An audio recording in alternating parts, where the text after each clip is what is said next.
はい、今日は投げさびきのやり方を教えてほしいという意見をいただいたので、やり方を紹介したいと思います。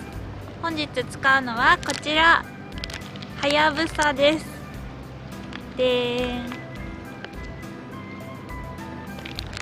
最初は結構複雑なように見えてやり方が難しいかなって思うんですけど、慣れれば簡単なのでぜひ皆さんやってみてください。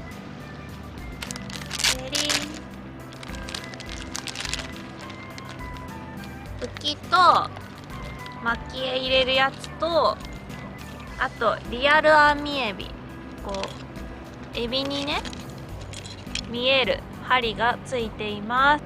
針が4本ついてますね。じゃあ外していきます。最初に、はい、こちらが浮きになっています。浮きには浮き止めがついています。で、ここに針金がね輪になっているんですけど、ここに糸を通して引っ張ると糸が通るという、すごい簡単にね糸がつけれるようになっています。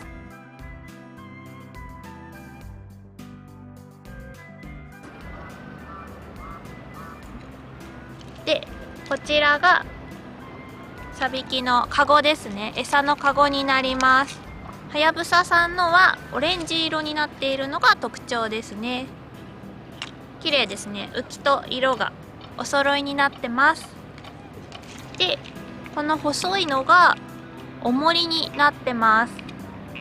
根がかりしにくいように細いそうです。これがね8号ですね、重り。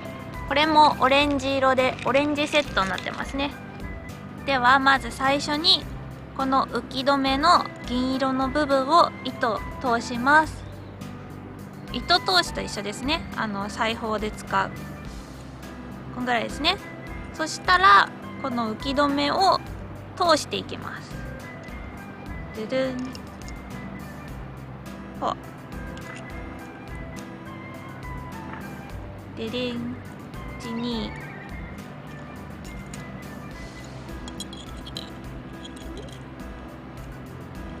で浮きでしょ。でこの緑でこれを糸の終わりまで持っていきます。よし。で浮きで緑トンでこっちを抜くとバーン、浮き止めと浮きが糸に入りました。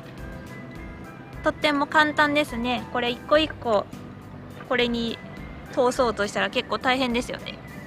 便利です。こんな感じ。はい、この浮き止めには浮きを止める以外にとても大切な役割があるので、動画の後半で詳しく説明しますね。はい、次にこの餌かごを糸の先端に結びます。この上ですね。こことここ。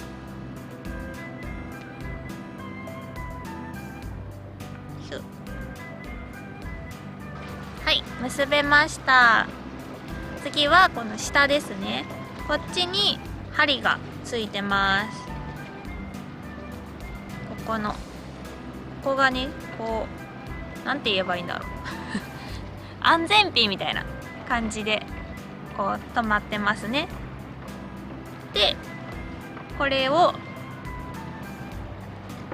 巻かれてるんですよ。取っていきますと、針がこういう風についています。